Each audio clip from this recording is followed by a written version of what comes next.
Hello, everyone, and welcome. My name is Nathan. Thank you for joining Snow Isle Libraries for SOS, Spot Online Scams. Being online brings great opportunities to learn, explore, and connect with people, organizations, and companies. It also increasingly seems to bring risks of being scammed or otherwise taken advantage of when interacting with others. Tonight, we will be learning about how some common scams, how they operate, and tactics that you can use to help mitigate risk while interacting online. While no one can ever be 100% safe online, there are ways to be safer and many resources to help you practice these skills. Before beginning the presentation, let's take a moment to tend to a little housekeeping. During this presentation, your microphones will be muted, so please use chat if you have any questions for library staff. We also use chat on our end to share links to any resources and websites mentioned today. This is an addition, not usually in my script, but I should recommend that you all open chat now because the presenter will be asking you to reply in chat occasionally. After today's presentation, we will have time to ask some of your questions, so please submit your questions into the chat at any time, and we will get to as many as we can. Finally, if you would like to turn on captions for this event, you can now find the instructions in chat. All right. Now, let's introduce today's speaker. Chris Joasis is a senior research scientist at the University of Washington's Information Schools Technology and Social Change Group. Previously, Chris was a senior program officer for the Global Libraries Program at the Bill and Melinda Gates Foundation. Prior roles include grants management at the Texas State Library and Archives Commission and technology management at the Texas Library Association. Chris also served in multiple roles from 1997 through 2006 in the U.S. Library Program at the Gates Foundation.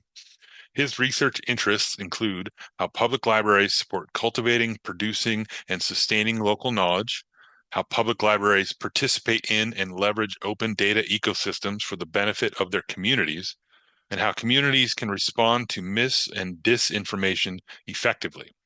Hello, Chris, and welcome. Thank you so much for being here. Thanks, Nathan, and hello, everyone. Want to make sure that everybody can hear me. Can I get a thumbs up, Nathan, if you can hear me?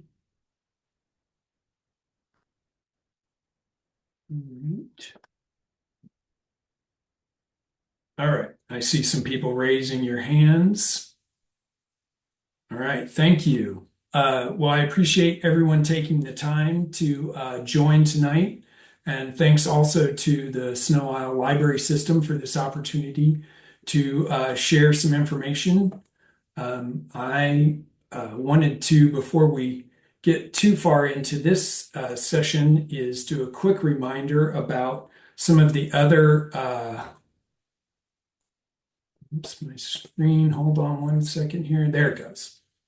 Do a quick reminder about some of the other sessions that some of my colleagues from the Information School will be presenting this week and next. So there you see a quick summary of the different sessions that will be coming up, and those can be registered from the Snow Isle website.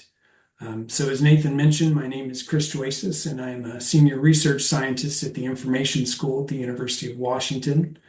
And a lot of the work that I've been doing that you'll see in this presentation comes from a project called Co-Designing for Trust that's sponsored by the National Science Foundation. In that project, we've been working with libraries to design interventions against misinformation in their communities. And libraries pointed out the need for resources in their communities that were very practical, that would help people understand how misinformation in its various forms was impacting the community broadly and also at an individual level. In discussing possible areas where this would be most helpful, we came up with a list of topics, including financial literacy, fraud, and scams as one area where it would be helpful to focus. So the other areas were around misinformation and health topics, the broad impact of artificial intelligence, or what's known as AI, when it comes to misinformation, and also how to have conversations with others in an environment where misinformation is widespread. So hopefully these topics are ones that also will interest you all. And we hope that you'll take some time and join some of those other sessions. So one question that often comes up in our work is, what do the terms mean, misinformation and disinformation?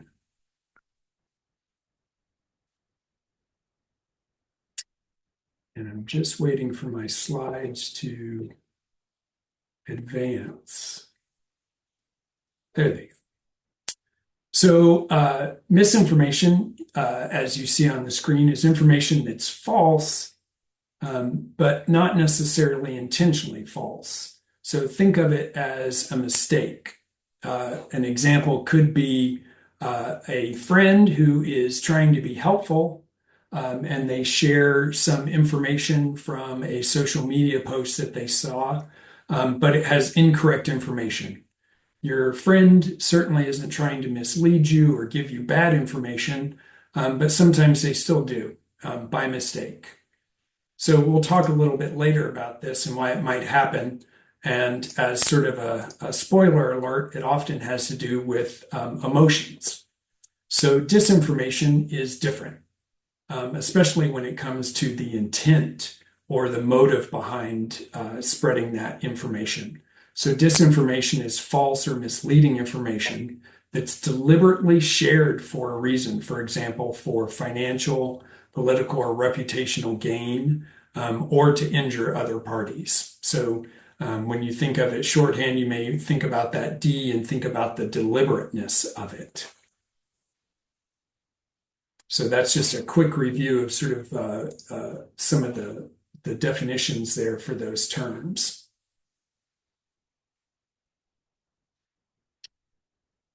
So what I'm going to try and cover as quickly as possible in tonight's session are three basically main topics. So a brief overview, brief depending on your definition, of some of the high-profile scam types and their common characteristics, what you can do to protect yourself from scams and other types of bad information, and finally, some just very basic practical steps that you can take if you do fall victim to a scam.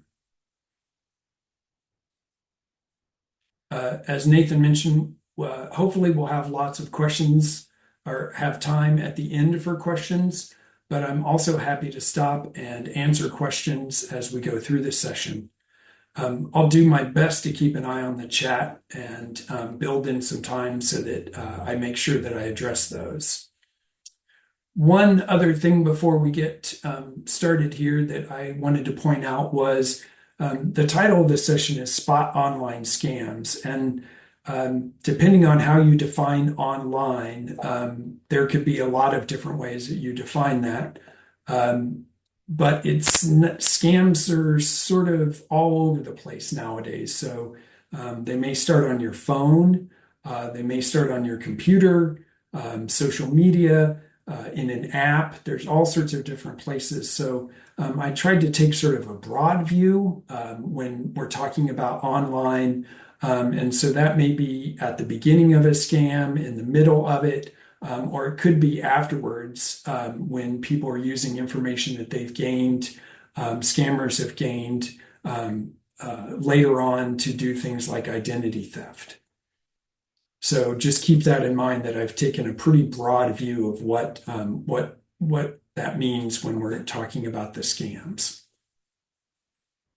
So before we get into the specific scams, I did want to talk a little bit about some of the pieces that's background around things about how we have really seen some changes when it comes to online behavior and basically how we obtain our information. So these are two graphs from the Pew Research Center. And the first one talks about the decline in daily newspaper circulation. So you can see a pretty steep drop off there as we get into the 2010 to 2020, where it's a very substantial drop. At the same time, although this is a shorter time span in the local TV network graph there, you also see that decline. So a pretty substantial decline in both of those instances in relation to where people are getting their news from and their information from. So two big sources in the past in terms of information have really seen declines. And along with this, as we've shifted towards shifting away from those sort of quote unquote traditional news sources, you've seen more and more people getting their information online. So this is important because one of the things that this points to is this basically opens up new vectors or opportunities where basically scams can become more prevalent because people are spending more time online across more places and encountering more and more information sources. In addition to obviously a big change that's happened is the spread of social media platforms. So whether it's Facebook or other platforms, whether it's the platform formerly known as Twitter, Instagram or Snapchat, those type of platforms, those are all places where you see a proliferation of scams and new opportunities that scammers are taking advantage of to capitalize on those. And as you might expect, as you see these sort of vectors exploding and different types of opportunities arising for scammers, you'll also see this, an increase in fraud, in identity theft, and other types of scams or frauds that are reported. This graph, this chart is from the Federal Trade Commission, or the FTC. So you'll hear me mention them several times. They have a vast array of resources, both educational and then also if you are scammed. But they have a reporting mechanism, and so they've compiled this over the years. And you can see obviously a very high growth of all different types of fraud. One thing that I would point out is that you do see a slight drop in the past couple years, at least in terms of fraud. And many people think that that's due to the fact that much of the pandemic funding that came from the US government had started to sort of dry up, and a lot of scams related to that had dropped off. But I expect that that line's probably going to creep back up or stay where it's at, which is at a pretty high level. So I don't see any questions yet. I'm going to go to our first sort of poll question, and this is where I'm going to ask you to weigh in. So you'll see the age ranges there from 1 to 8. And so when people report fraud to the Federal Trade Commission, interestingly enough, only about 27% of the fraud reports that do make it into to the FTC, only 27% of them report that they also lost money. I was surprised by that. Now the losses still totaled over $10 billion, so it's not insignificant. But I was surprised that the percentage of people who reported a loss wasn't a little bit higher. But so our question is, which age group? So when people do report a financial loss, which age group is your guess suffers the highest percentage report of financial loss? So if you guys will, if you think it's the young people, you can put number 1. You see the age ranges there all the way up to 80 and over. So you can just type in the number there or the age range.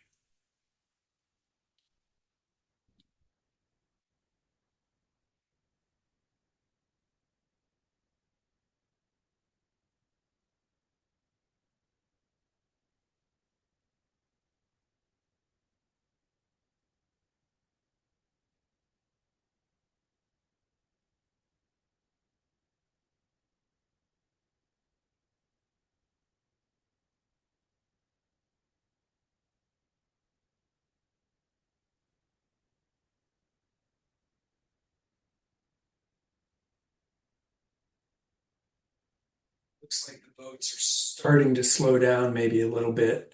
It looks like most people, it was definitely weighted towards 6, 7, or 8. So interestingly enough, it's actually number 1, 19 and under. So 50% of people in this age range report a financial loss when they report the fraud. I was very surprised about that. So the lowest is actually number 8, 80 and over. Only 22% report a financial loss when they report the fraud. So I was a little bit surprised.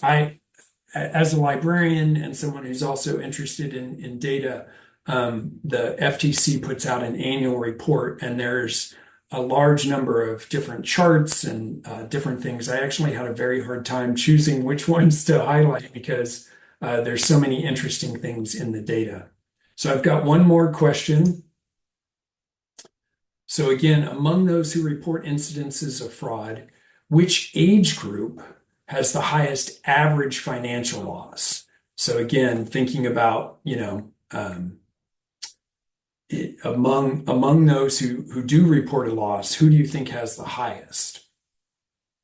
So again, if you want to type in the number or the age range.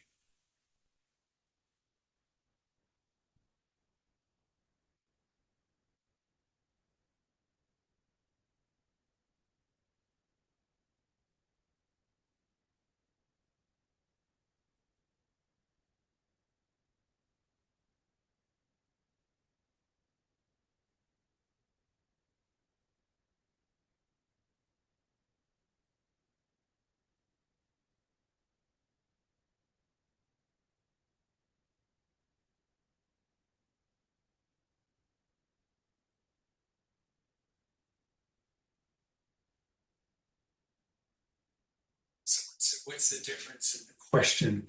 So one of them, the first question was about whether they suffered any financial loss. And this one is about basically how much financial loss on average do you think they did? So which of those is the highest? Do you think that younger people reported a higher average loss, or do you think older people reported a higher average loss?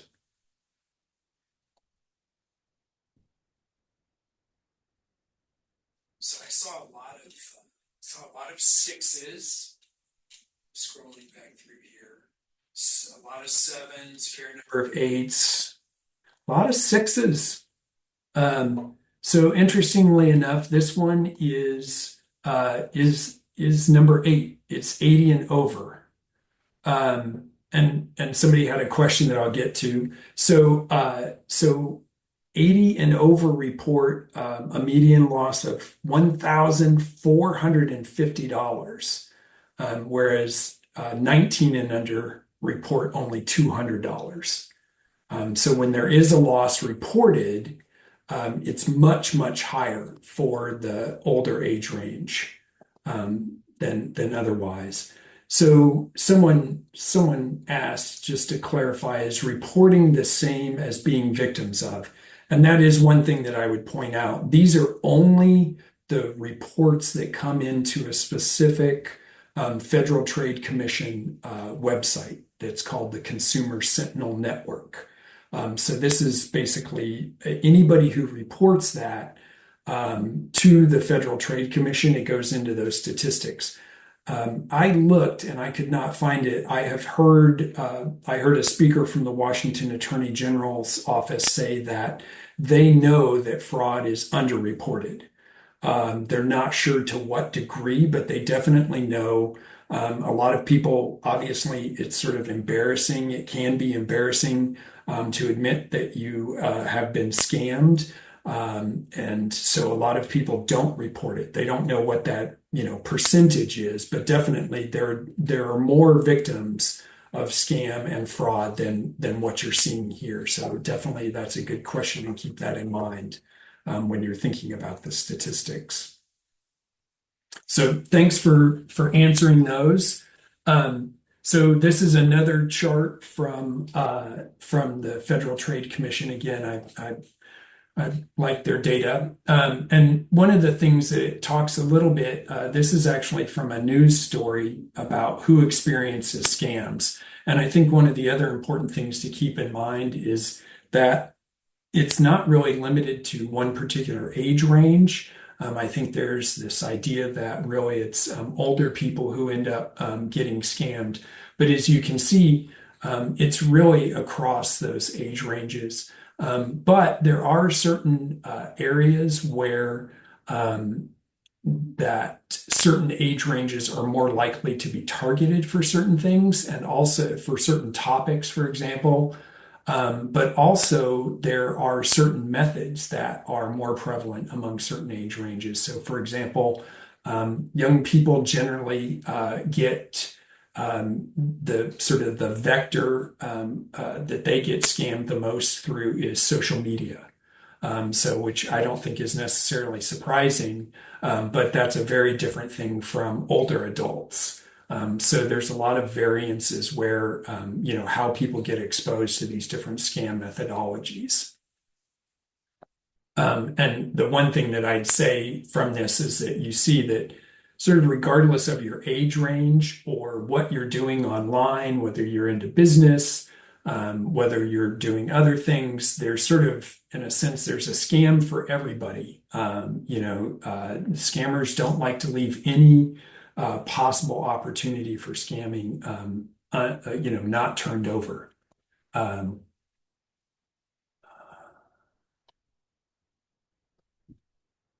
sorry, there's a question there. So I'll talk a little bit about job scams later on, just so that people know that. Uh, And I also am going to talk about tech support scams. You guys are lining this all up perfectly for me. Are there other questions that people have before I get into the first description of the scams?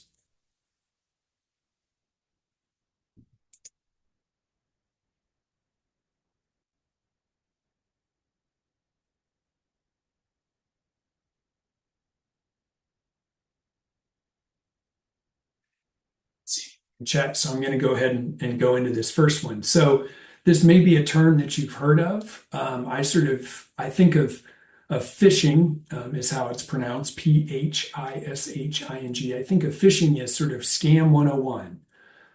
It's been around for a very long time. One site I found said that phishing first started back in 1995, which in terms of that's ancient when it comes to internet years. So phishing scams are some of the most basic scams that you'll encounter online. They can come through your email is the most common place, but more and more they're also shifting to sending them through text. Um, they try and look like they're coming from, say, reputable sources, say your bank or credit card company or an online shopping site like Amazon, or also potentially from a government agency. So it definitely used to be that phishing scams were pretty easy to pick out, and sometimes they still are. The emails or texts can be filled with grammatical errors or misspellings or other obvious giveaways that they're fake. But they've also become more sophisticated over time. And it primarily relies on the familiarity and trust of certain brands, and also sort of our familiarity with online actions that lull us into a false sense of safety and make us likely to accidentally or sort of absent-mindedly click on a link. For example, nowadays e-commerce is pretty widespread, so we've almost all bought something from Amazon or another online merchant, or we may do our banking online. Or we're waiting on a package and we get a notification that we missed the package delivery.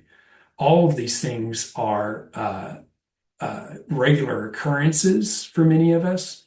So if we get an email or a text saying we need to follow up or we need to take action on sometimes on something, sometimes we don't even think about it. We just click through.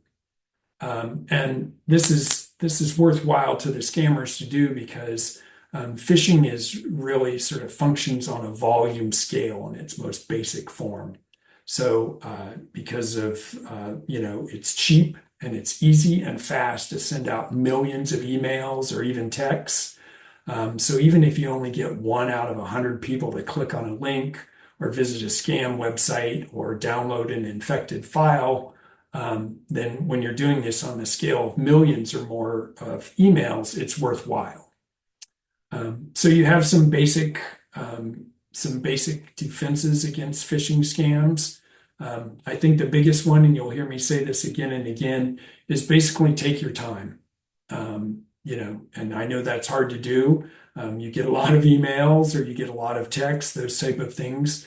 But I'll also give you some sort of practical tips. Let's take a look at an email that I just got this week. So on the sort of left-hand side here, you see action required. A package is waiting for confirmation, which really doesn't, that sentence actually is not, the most grammatically correct. So that's right there is sort of an odd thing. But you also see there's a delivery of the suspended package. Dear doesn't have my name, so that's another clue. We're writing to inform you that a package is currently awaiting delivery to your address. So the first thing that I noticed when this showed up was the sender's email address doesn't have anything in it from FedEx. So that's the first sort of clue that this isn't a legitimate email. The other one was if I hover over the track package button that's in the email, this link is what shows up, which again doesn't take me to any sort of FedEx website. Those type of things are again sort of giveaways that this is not what it appears to be. Finally, I thought it was sort of interesting at the bottom of this email, it actually has a person's name and an address that you can write to unsubscribe if you want to be taken off whatever list it is that's sending these out. So I thought that was sort of an interesting thing, which again, it wouldn't be an individual person who's writing you from FedEx with this. I did really like that they included a photo of the box that they wanted to deliver to me. I actually thought that was sort of a nice touch that I hadn't seen that before in many of these things that I get. So I did like that little additional touch. But those are some of the basic things that, again, that when you first look at an email, or as somebody said, those come on a multitude from Amazon, or maybe they come from PayPal, eBay, all of those. Those are all places that people will often try to impersonate so that you, again, maybe see their logo like they've used here, and you just instinctively don't think about it and click on something, and then before you realize it, you've gotten into trouble as far as where that link is taking you. So those are just some quick things that you probably are familiar with, but if not, that's a baseline for some things that you can do to protect yourself. So that's sort of the first, and again, phishing has been around for a very, very long time. But that's one of the first sort of introductions. Yes, and somebody says, be careful clicking on the unsubscribe list. I agree. If you get this type of email, you should just delete it. You don't try to unsubscribe from it, because that actually tells them that this is a sort of an active email address, and they will just they'll keep you on the list, and you could actually be taking yourself to a website that's going to potentially install what's called malware or bad software onto your computer. So yes, in this instance, don't click on the unsubscribe link. Just delete this and move on.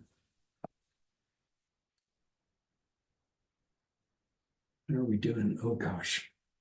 I'm gonna have to pick up the pace here. So the next one that I want to talk about real briefly is imposter scams. So these can take a lot of different forms. People asked about these. So I'm going to jump in here because it looks, I don't want to spend too much time. I want to leave time for questions. Um, basically, the most basic form of imposter is again similar to some degree of a phishing scam, but really trying to rely on a company or organization's reputation, and or just appear that you're not who you seem. So when it comes to things like a tech support scam, what may happen is that you may say do a search for something, and what the scammers have done is manipulated the search results. You click on a link and it actually takes you to a website that's been infected. You see something like this, a bunch of windows start popping up on your screen and telling you all sorts of things. A threat's been detected. You've got to get out of here, do these things. And then helpfully, is what they're hoping. They hope that what you will do is call that phone number that's listed there. And what happens when you do that is they will then usually say that they will clean your computer, and they'll do one of two things. They'll get your credit card information and charge you for it, even though there's nothing wrong with your computer. Or they will basically remote control into your computer. So they will set up a session where they take control of your computer and often will install software on it, and basically then have full control of your computer after that session ends. So again, what this often relies on is, Microsoft is a well-known company. Obviously, their operating system runs on many computers around the world.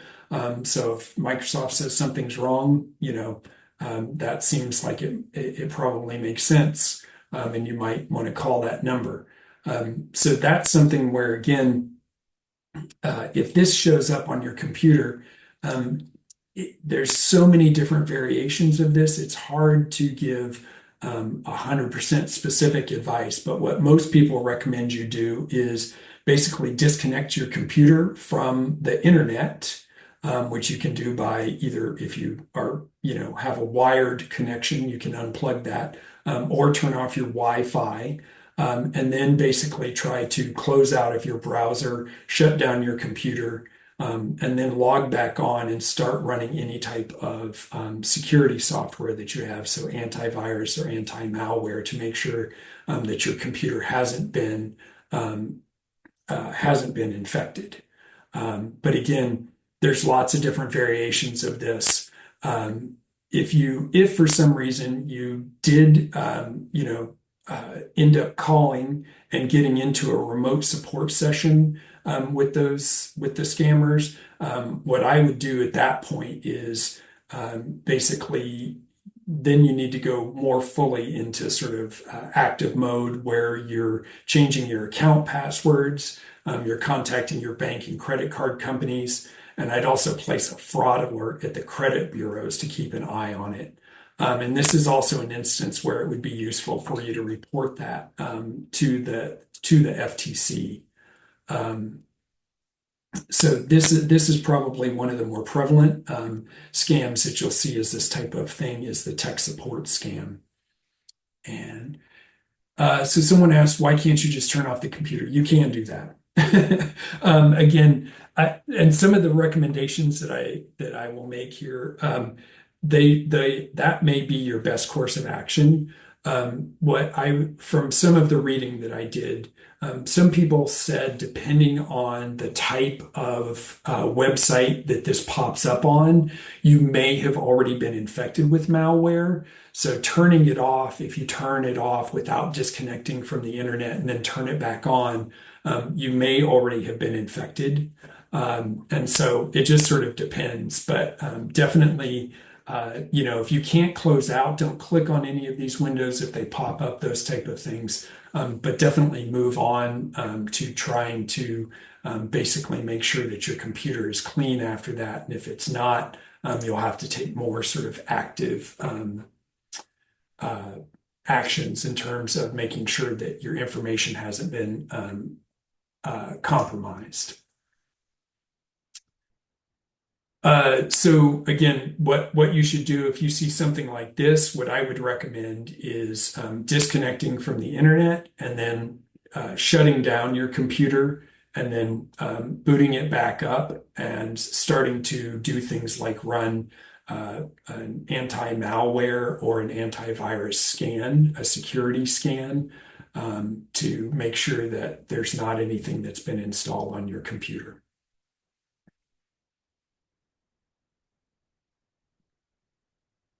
So fake job scams are definitely something that I was not as aware of before I started some of the research in this area. And definitely this is something that I think impacts generally younger job seekers, although not always, but it's definitely something that's prevalent there. Often because they're searching for and applying for more jobs online. Over time, this has definitely become something where it's become more sophisticated. Um, and sometimes it can take, again, a lot of different forms. It can start with an unsolicited email that offers you a job or that invites you to an interview, that says maybe they found your resume online. And the hard part I think about with many of these things is that there are recruiting agencies who do search online for resumes, who look at LinkedIn, who do those things. So it's not that alone is not enough to necessarily say, oh, this is a fake job. The other thing is scammers have gotten more sophisticated is they actually take job postings from legitimate companies and maybe change a little bit of the drafting of them and then get them posted to legitimate job boards. But they redirect from, the link that's in that job posting redirects to a compromised website that the scammers run that's basically set up so that it can just collect personal information from the job applicants. So again, it oftentimes can look like a very legitimate job ad or very similar to something that you've seen from a legitimate company, but they've tweaked it so that they basically are redirecting you so that you will provide personal information. They also sometimes, depending on the type of job posting, will basically have it set up so that what they'll do is they'll rush you through a quick process and they'll actually make a job offer that seems to be legitimate, that comes on, official letterhead or things like that.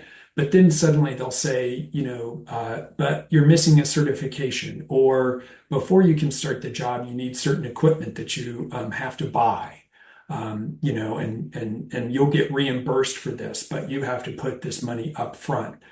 So those are the type of things that should set off alarm bells, especially if they're asking you in any way to basically provide information up front, either personal information before you have a job, or if there are things where they're asking you to pay for things, or to do things like cash checks. There's basically a scam where they will send you a check. Then they will ask you, they'll say, oh, there's been a mistake. We didn't mean to send you that much. Can you refund us $200 or whatever the amount is? And what they've done is send you a fake check that by the time you send the money back, that your bank finds out that that's a fake check and you're on the hook for the entire amount. So again, these are different techniques that that the scammers use to basically get you sort of emotionally connected to this job offer, and then basically do these twists and turns to get you to pay certain things, or to cover costs, and then basically you're on the hook for the full amount.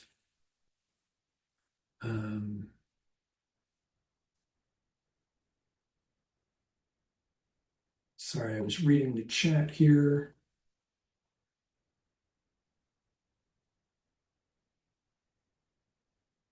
And someone put in suggestion in there about reverse image search. Reverse image search, I don't talk about much in this talk, but that's definitely something that's a very useful tool if you're not familiar with it. That's definitely something where you can get some quick tutorials from various places. It's very useful, maybe not as much now. It used to be several years ago, the Airbnb or VRBO definitely had some problems with fake listings. And one of the easiest ways to find those out was to do a reverse image search. And you could see that it was, an image that people used in their fake real estate listing was pulled from a design magazine or something like that. So it looked like a really fancy place, but you quickly found that out. So real quick, again, I'm not moving fast enough. I've got too many things here to cover, unfortunately. So one thing that I'd say for the fake job scams, a couple warning signs. If you see entry-level jobs that promise a high level of pay, or working very few hours, if it's an unsolicited contact or job offer, if there's vague job description and requirements, but again seems to have great benefits or pay, if there's things like, again, a discussion of a training program, a certification, or equipment that you need to pay for, even if you're promised reimbursement, those are all signs that these are fake. Again, also asking for personal information before a job offer or has been officially extended, or even if it has been, but you need to do a little bit more investigation.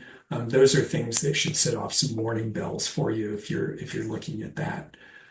One thing that I read about is that because more and more companies are doing their interviews virtually, the scammers have even started to do that. They even will actually hold fake interviews with people to basically, convince them that this is a real job. So again, there's an increasing sophistication across all sorts of different types of scams that are changing.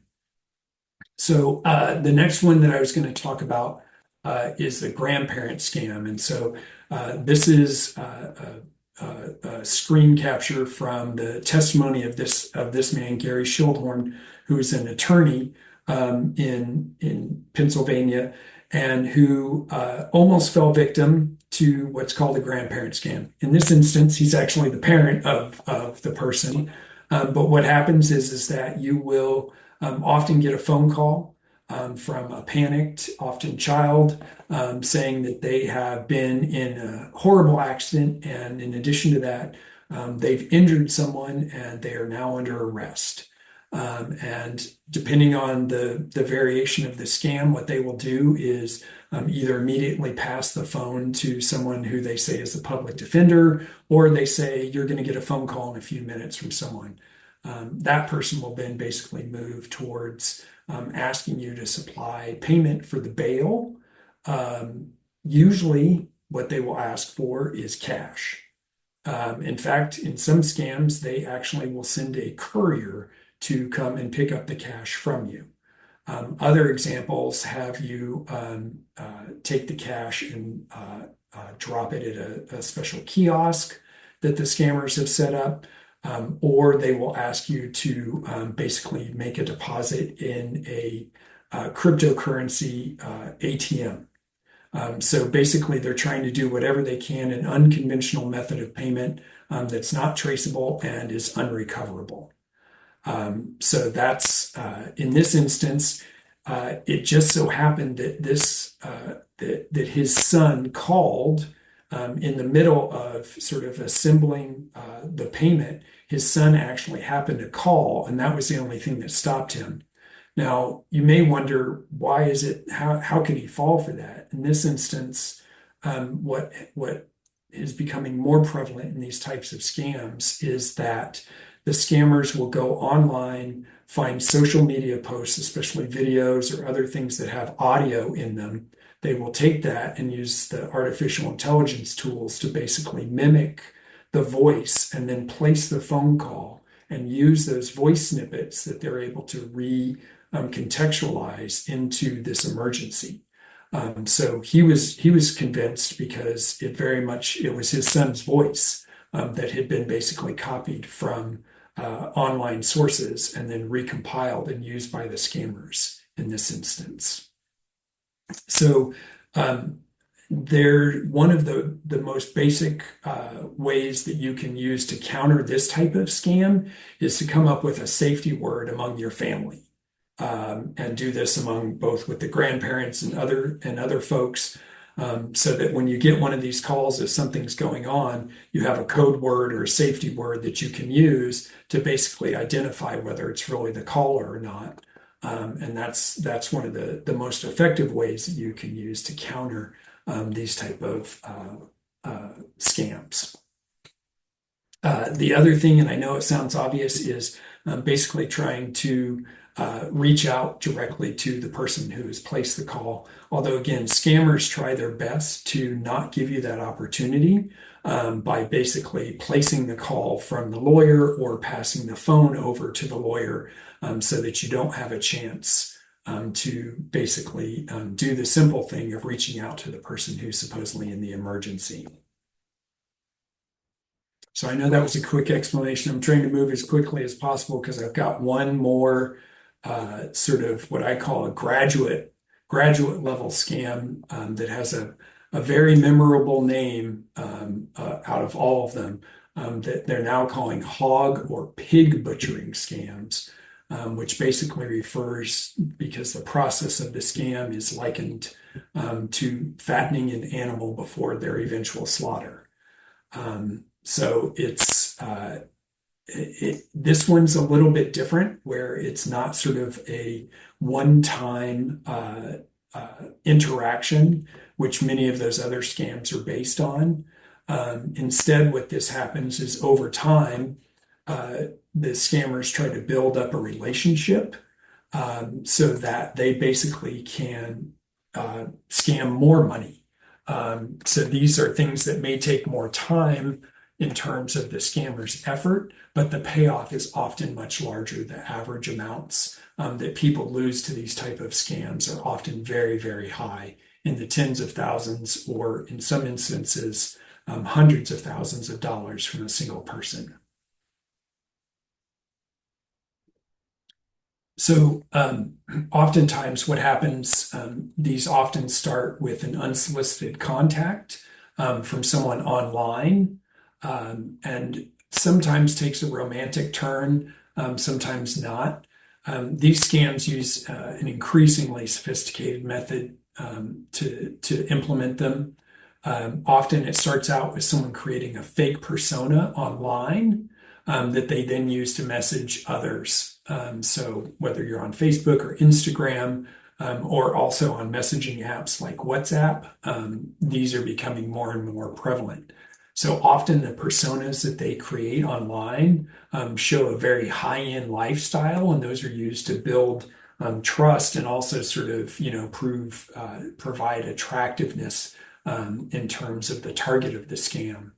And so once that relationship starts to be established, oftentimes what the stories talk about is, sort of an unexpected opportunity that the scammer presents for investment to the victim. And so they convince them to, for example, in one story, liquidate their 401k. So they sent their entire retirement account. And what they often have set up is what looks like a brokerage or investment account. And the victims will see that amount supposedly get deposited in that account. But that's all another fake website.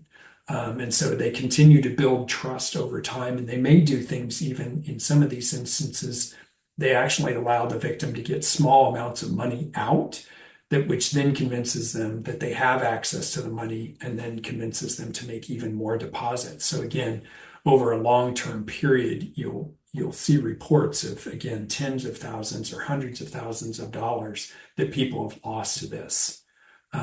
So there's lots of different things that they do to build that trust over time and build up the emotional connection, so that trust is there. In reading about these scams, These are not run generally by sort of individual scammers. Instead, this is basically run by criminal enterprises in various regions of the world.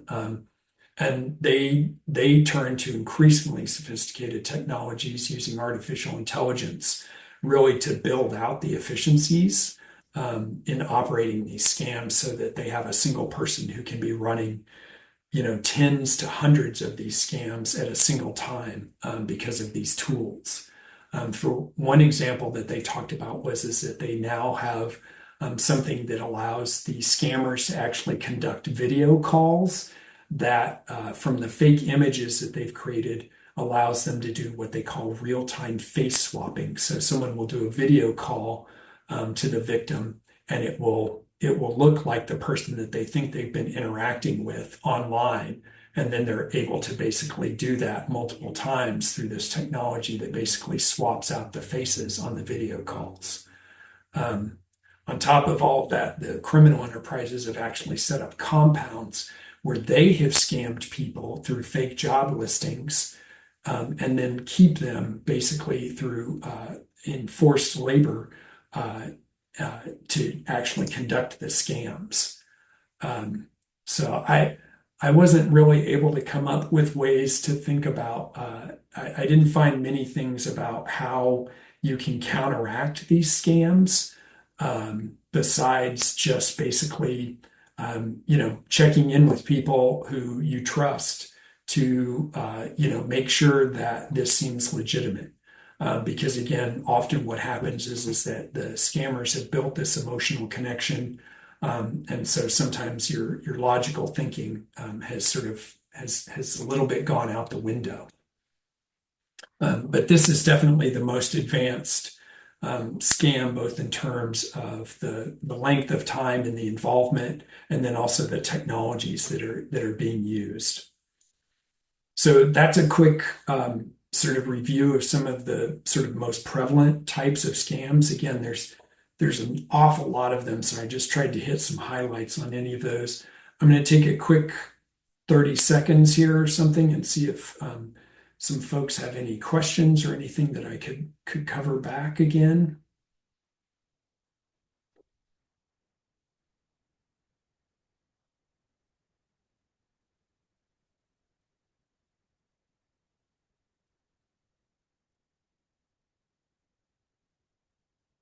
Okay, I didn't see any specific questions. So I realized that was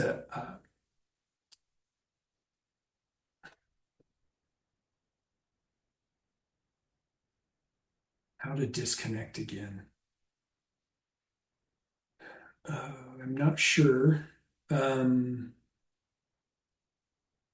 Not sure about that question. I'll come back to that. So one thing I would say is it can feel like, especially after running through all of those, that this is sort of a disheartening situation and can start to feel overwhelming when you start to look at all the different types of scams and also hear about these sophisticated technologies employed in them. And so I think, a reasonable question might be, why should I have any hope about this?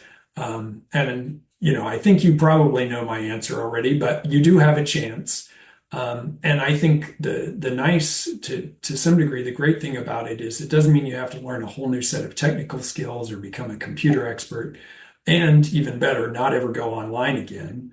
Instead, I think by learning about the common signs of a scam and learning and practicing a few simple tips, you can improve your safety. And that's because, as you see here, the scams operate on many of the same basic principles, regardless of sort of what they're trying to do or these different approaches.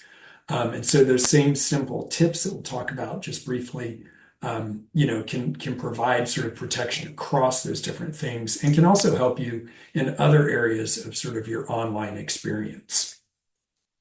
So the first thing to think about is, again, we went through a lot of those different types of scams. But this is from the Washington State Attorney General's office. This is sort of what they call their 5 signs of a scam. And Not every scam is going to have all five of these, but again, almost everything that you look at is going to have a good number of these, probably three or four, if not all five. And it often, again, starts with unsolicited contacts, whether it's from the very basic of fishing to the most advanced of the hog butchering. Those all start with an unsolicited contact. And that's, again, one of the things that should immediately sort of, make your ears sort of perk up if you're thinking about this and you're online.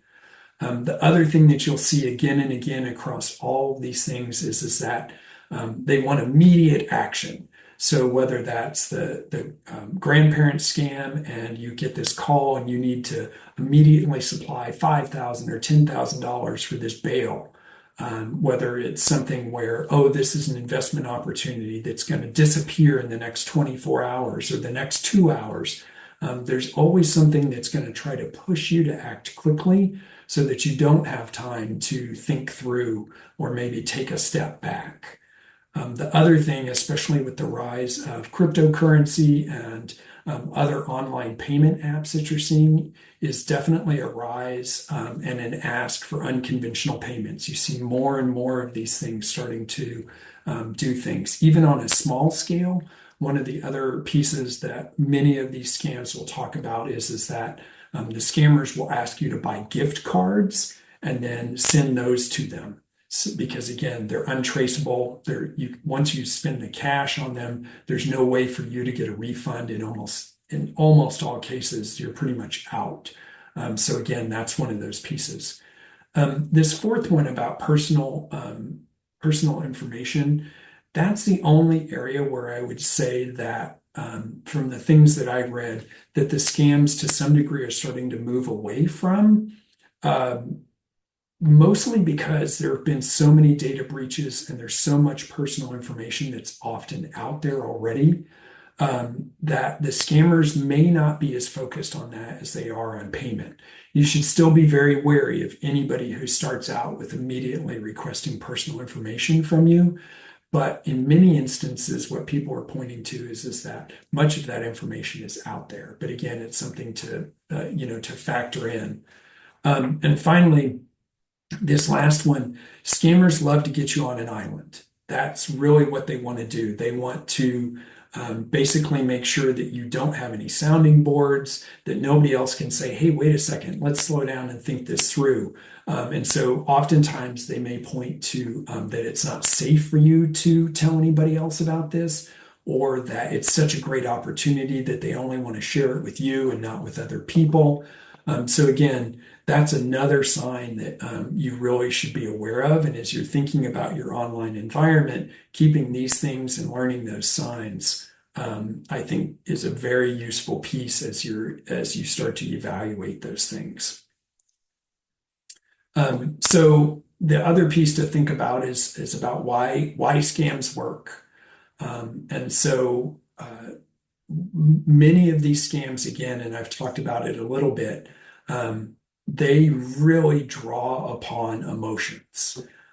So if you just think about the last time, sort of do a little thought exercise here. If you think about the last time you were online before this session, maybe you were scrolling on your phone or at your computer, looking at a social media feed or going through your email. Can you think of anything in that last session when you were online that triggered any of these emotions? Fear, anger, greed, superiority, envy, guilt, or belonging. Those are what some in the advertising industry call the big seven, those emotions. Those are often things that they're trying to get you to feel because it creates an emotional connection to that product or other things. So my guess is that, if you were on, especially it seems like nowadays on social media, you probably had at least one or potentially more, maybe all seven in a single session, but you probably had one of these emotions. And it could have been from a friend or acquaintance. It could have been from a company showing off the latest gadget. So again, all of these things what they're trying to do is create that emotional connection and basically override some of the logical thinking. And scams often operate in the same way. Again, when you're thinking about those signs, those immediate action, you have a fear of your child being in trouble. Or you see a great deal, and boy, wouldn't you like to make a little bit of extra money this time around? Or you feel bad about something, and so you decide to, take a chance on something. Or you just, you want to fit in. And so all these different emotions, scammers are playing on those across all of these different things to get us to think about that.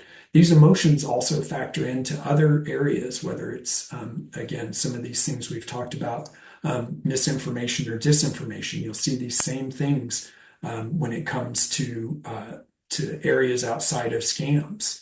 So oftentimes, what people are trying to do is create an immediate reaction and get you to take action. Sometimes, again, that's for a good thing, giving after the hurricanes, but all of those emotional appeals, again, oftentimes can be used for good, but also for bad. So keep that in mind when you're thinking about that and trying to think about how you can best protect yourself. So once you have the signs and you're thinking a little bit about how some of those scams might be triggering your different emotions, what can you do more to protect yourself? And so, as I described earlier, scammers are always looking for new technologies, new methods. But again, some of these things that even as they change or evolve, there's still some basic things. So one resource that I definitely highly recommend is this site called scamspotter.org. And one of the things that they talk about is there are 3 golden rules that can be applied. And the first one is slow it down. So again, I think this is sort of simple, but again, when your emotions are running very high, you're reacting, you're not really thinking things through, that can be actually a very, very tough thing to do. And so that's part, and on the resources on this site, they actually give you some techniques to do that. One of the practical things that I'd say is that if you get a phone call, an unsolicited contact from someone that you don't know, and there's all sorts of pieces or problems that are starting to pop up, and you start to feel like, gosh, this is an emergency and those type of things, and it's coming out of the blue, again, an unsolicited contact. That's a great time to say, hey, I've got to hang up and I'll call you back. And that gives you a chance to slow it down. And then move on to the next step, which is basically, do some spot checking. What are some things that you can check? Double check details. Maybe again, if you've gotten a text from somebody that describes something, go directly to the website of that organization. If they're claiming to be from the U.S. Marshals Service or something like that, go directly to the website of the organization and look up a phone number for them, and call them directly. Don't click on a link in the text or in the email. Don't use the number that the person called you, because there's a thing that's called spoofing, where they can make it look like an official number and it's not. And finally, so after you've done those spot checks, if for some reason you still feel like you should do this, this is where stop, don't send, especially when it comes to those unconventional payment methods, are really important. And this is definitely a time where what you should do is check in with someone. So, if you didn't have a chance in that second thing of spot checking to check in with a trusted source or a family member, this is the time. So again, don't send anything before you have a chance to, bounce this off of someone and see, does this make sense to them? And hopefully, those two heads will be better than one. But they have some great quizzes and exercises on their site that will also talk a little bit about more common scams and things that you can do, and how to bake those sort of techniques into keeping yourself safe. more broadly than that, I'd also talk about a little bit about a process called SIFT, which is actually developed by a former colleague who used to work at the information school, who now works at a different campus at the University of Washington.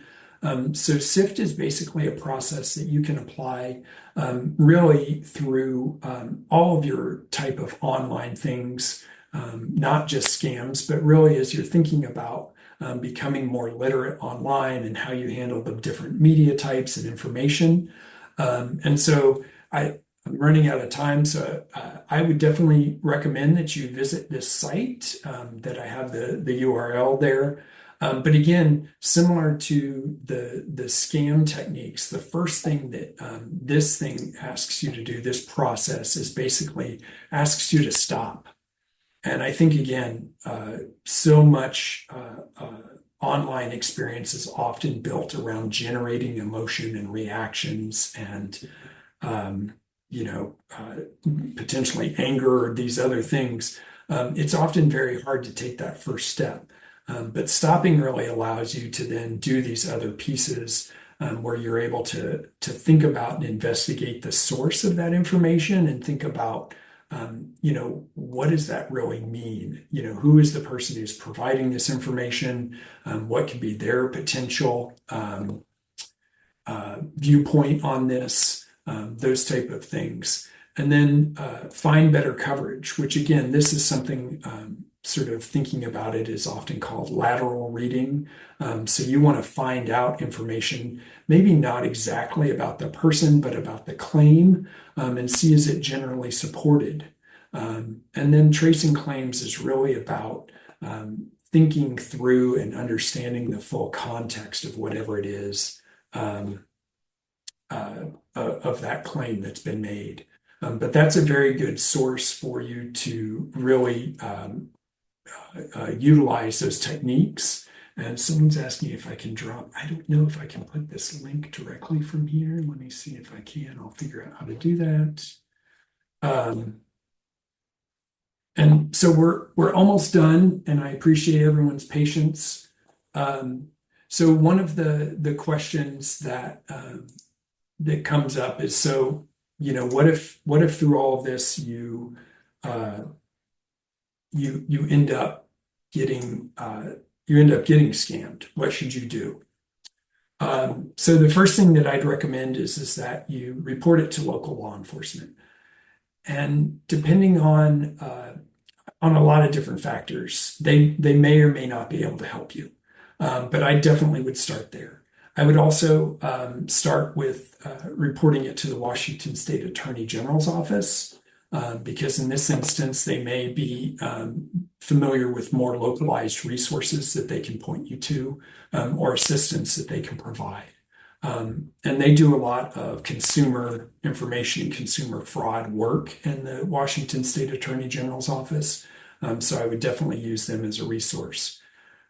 Also, I'd recommend, if possible, to report the fraud to the Federal Trade Commission. Again, you saw those statistics at the beginning. Those all came from people who took the time to do it. And this is also the final piece that I'd say is I saw a presentation from the State Attorney General's office, and one of the things they talked about is that there are local adult protective service agencies that may need to get involved depending on the type of fraud or scam that has happened, and that would be another instance where you would want to report it. You should also contact your bank or the payment transfer company, credit card, or other vendors, say, for example, gift cards, to see if you can stop payment. One of the reasons that, again, that scammers are so fixated and focused on getting these unconventional payments is that they're often very hard to stop payment on. It's not like a traditional check or even a credit card where you could dispute the charges. They're very much focused on those unconventional payments because they can't be refunded, and they're also much harder to trace. So it makes it very hard to track down.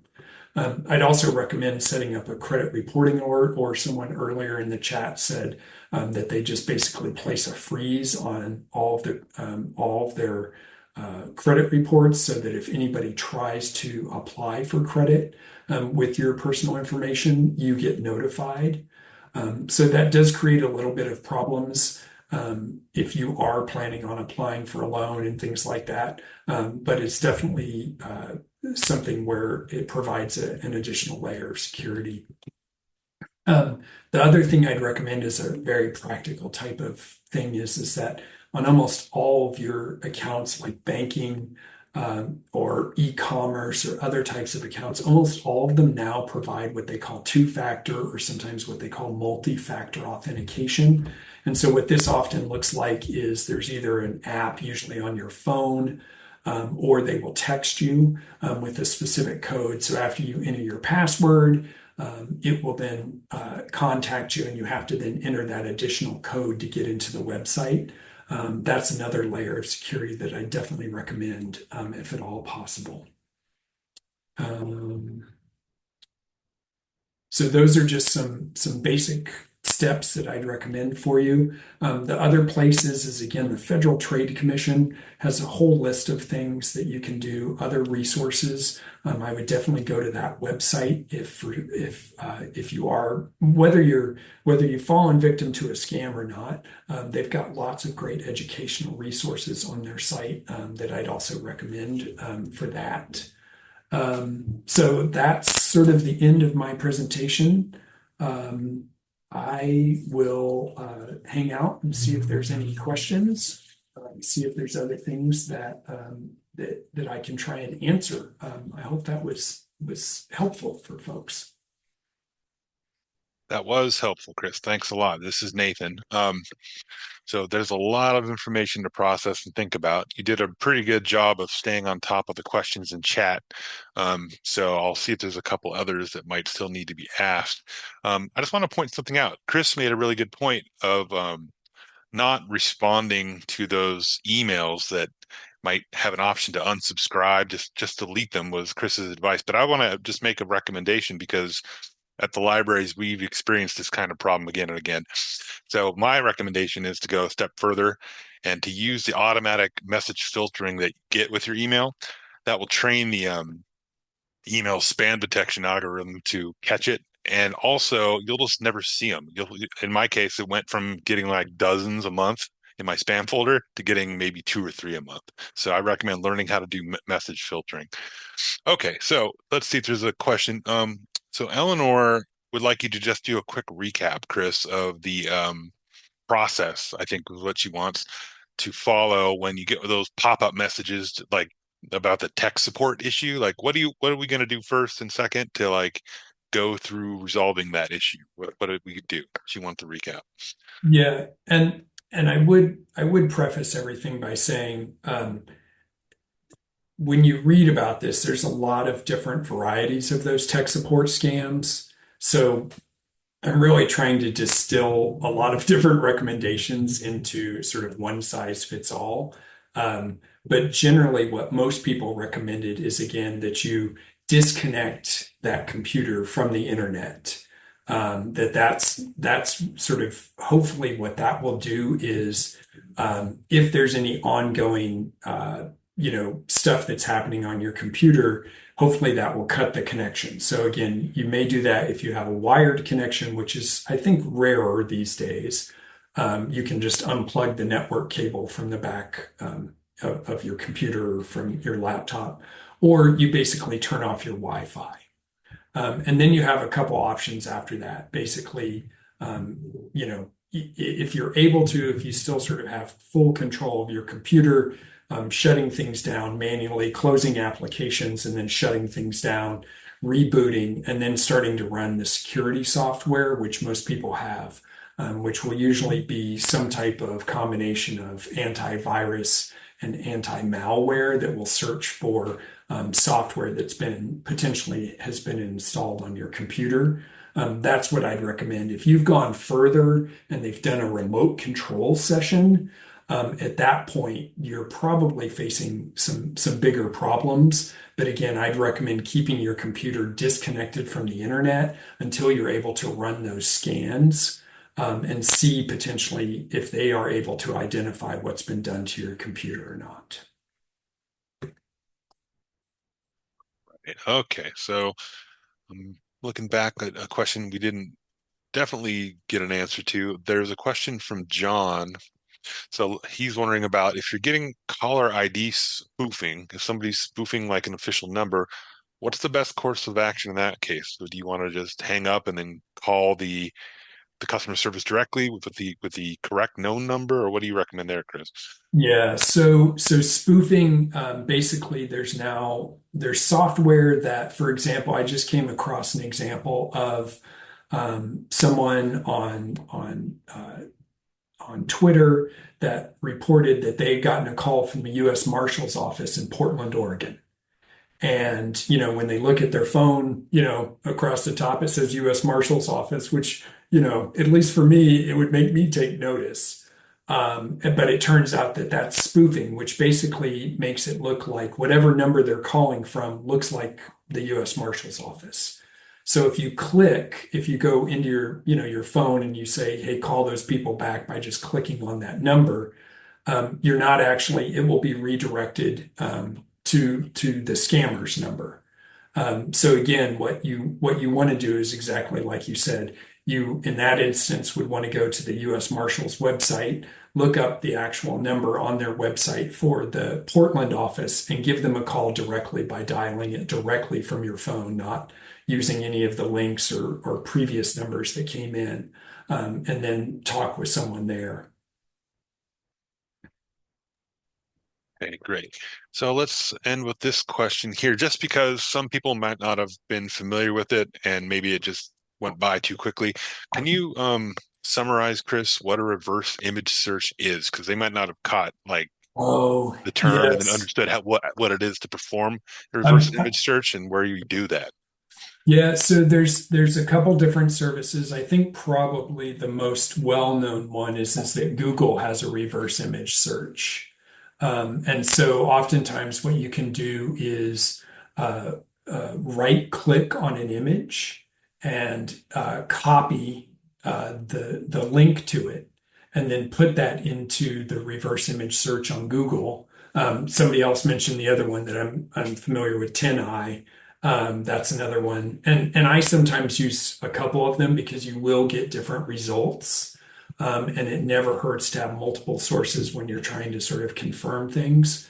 But it will basically look up and try and identify where else that image has been used, and sometimes sort of where it originated, so that you have an idea, whether it's a unique image or whether it's something that may be, say, a stock image from one of the image providers, or that they just stole it from a website and they're using it. For example, you see this a lot of times in Craigslist. People will often use images that they've gotten from other places to in fake listings for cars, sometimes for products, or not. I haven't seen it as much, although I'm sure it happens in Craigslist in terms of property listings. But things like if they're trying to sell something or a car, that's where we've seen reverse image search be very useful. I hope that explained it a little bit better. Oh, that's great. I think that was really clear. Thank you very much, Chris. All right, everybody. So we'll end on that note. And thank you so much for the presentation, Chris. And thank you, everyone in our audience, for joining us this evening and for submitting your questions. I hope you enjoyed the program, everyone, and have a good night.